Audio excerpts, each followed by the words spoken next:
Hello everybody, my name is Brady and we're back with another React video, and today we're going to be checking out more Salmonella. It seems like every time I go back to Salmonella, I realize that there's more Salmonella to check out. I thought I was going to be wrapping his stuff up a while ago, and I don't seem to have gotten as much done as I thought. Not that I haven't been doing his videos, I do his videos every once in a while, but then I realized that the pool in which I am pulling from is just bigger than I initially anticipated. I found a handful that I hadn't even noticed that I scrolled by in the past. So we're going to be going through some of those in the near future. I should have a few Salmonellas coming out pretty soon. So here we're going to be doing exotic animals in ancient Rome, which should be interesting. Ancient Rome being kind of an expansive empire, they would have had access to pretty much, I'm not going to say unprecedented, but a pretty wide variety of places in the world. They would have had access to pretty deep into Africa. You're getting over into Asia. This is really exciting. This is a wonderfully terrible time to be alive because everything is just new and scary, and sometimes it's old and scary. But yeah, so I'd imagine that's probably a huge part of the exotic animals thing. You get to pull animals from all over the place, and that's exciting and weird, and yeah. So let's get it started.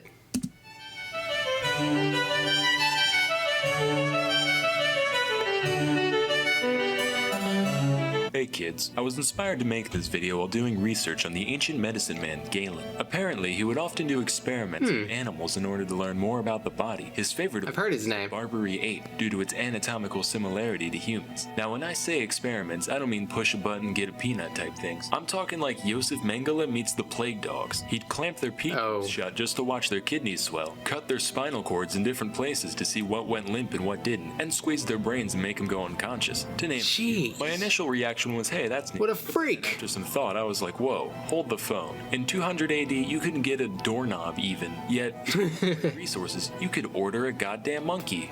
Many monkeys, in fact.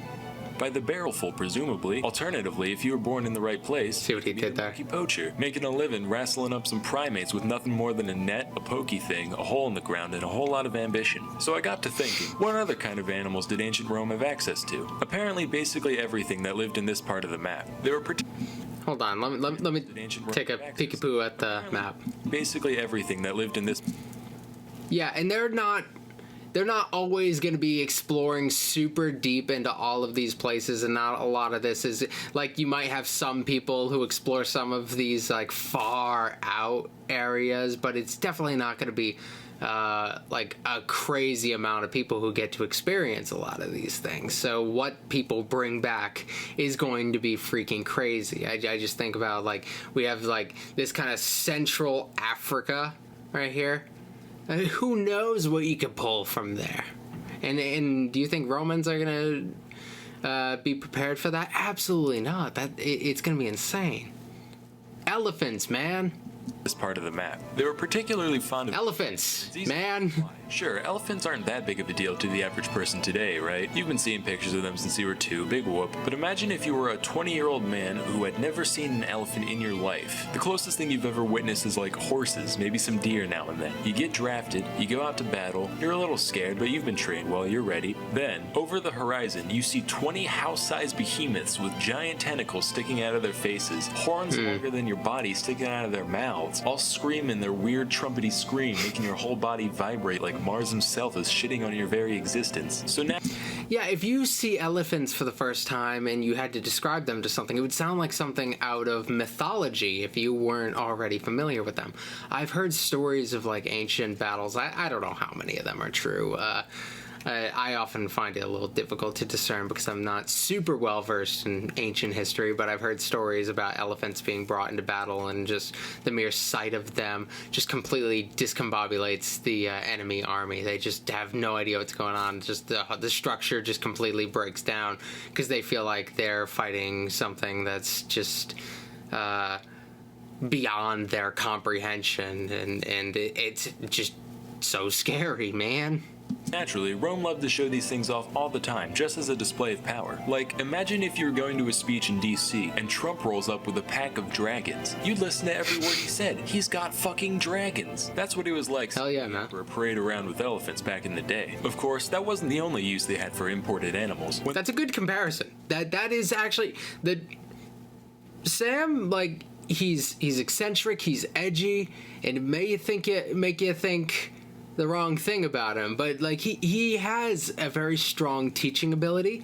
The dragon thing, like, yeah, it sounds like a joke, but like that's a really strong comparison to make here, because a lot of people might have trouble relating to how people view elephants in the past. So if you compare it literally to a creature we could not possibly imagine like being in front of us, it's this mythological creature that we are firm in our belief that it is mythological. I don't know, maybe there are some dragon truthers out there, but like I think that's a really good teaching mechanic right there. It makes it very real. I don't know, I appreciate little things like that. Shown off in menageries, many of the exotic beasts brought to Rome were used in shows called Venetios, which were basically like modern-day bullfights, only instead of bulls, you had whatever crazy critters the state could find. Lions, crocodiles, gazelles, whatever. Around 55 BC, Roman statesman Pompey the Great decided to organize Pompey! major creature, I know him. which was, you guessed it, an elephant. Unfortunately, Pompey forgot a crucial Barnum and Bailey trade secret. See, you're supposed to break the elephant's spirit before the show, not during. So the boys get to poking, and the thing starts freaking out, just screaming and crying, even gesturing towards the audience like it was begging for mercy. Now, the crowd at this kind of event was mainly composed of dirty, bloodthirsty peasants, and even they were like, holy shit, this is messed up. I came in... Yeah, compared to, like, I recently finished a biography on P.T. Barnum, and I sympathize with him more now than I did before, though that's not necessarily saying much, but, like, this makes him look pretty ethical by comparison.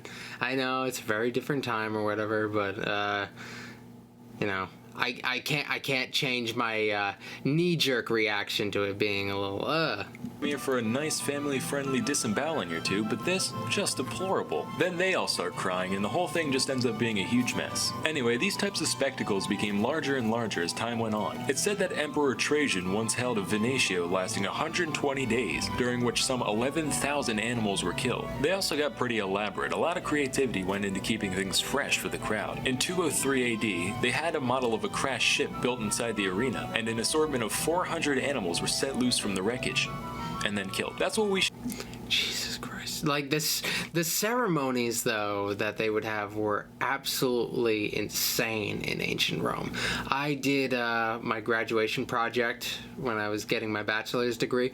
I had to do it on something in ancient Rome. And I was not very good with that stuff. I ended up doing it on religion, and there was it was more complicated than that, but the broad thing was more religious, but I had a important bit of it that focused on like public ceremony and the culture around that, and it's completely crazy some of the stuff that they were able to manage. If you get like 100,000 people into an arena, that's incredibly impressive today. Like what they were able to pull off at the time, it's fascinating, and I was never able to really put my hand on like what culturally separated that and why it's so hard to replicate that despite having so many more people today. should do for the next Super Bowl halftime show, honestly. Just pack every team's mascot into a submarine. Then, when they all... Maybe if there was more violence at these events. The national anthem plays in the background. More people would show up. The ingenuity of the people organizing these events really knew no bounds. One time they tied together a bear and a bull just to see what they'd do. Unfortunately, all that happened was the stock market crashed. Also, fun fact... What's that say at the bottom? Just to see what they...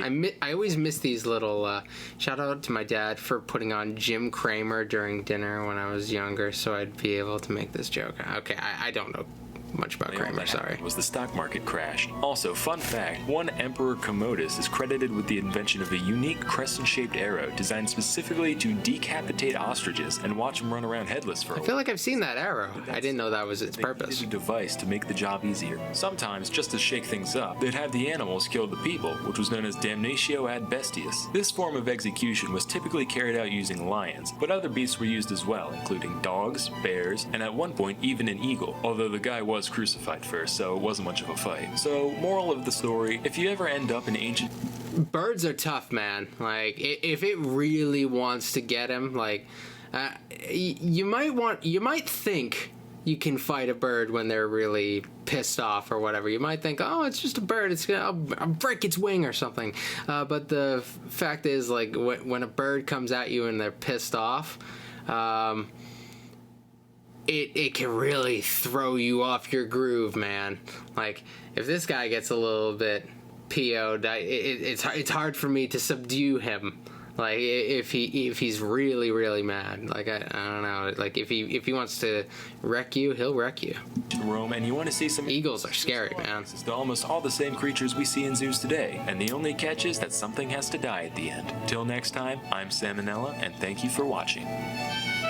Okay, so that was not as much, like, just exotic animals, but more about, like, the display of exotic animals. And it actually tells us more about Roman entertainment culture than it does about the animals themselves. Like, yeah, there were some elements with the elephant that it goes beyond entertainment. It goes into warfare and, like, just the perception of these exotic animals.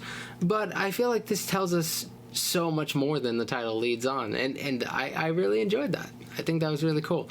I have a handful of other Salmonella videos queued up, so I'm going to be probably doing those in the very near future, so if you guys are interested in that, they're coming. They're coming, so keep your eyes open. Hit that bell or something. I don't know. Get notifications and stuff. So thank you guys for watching, and I will be back pretty soon with another one. All right.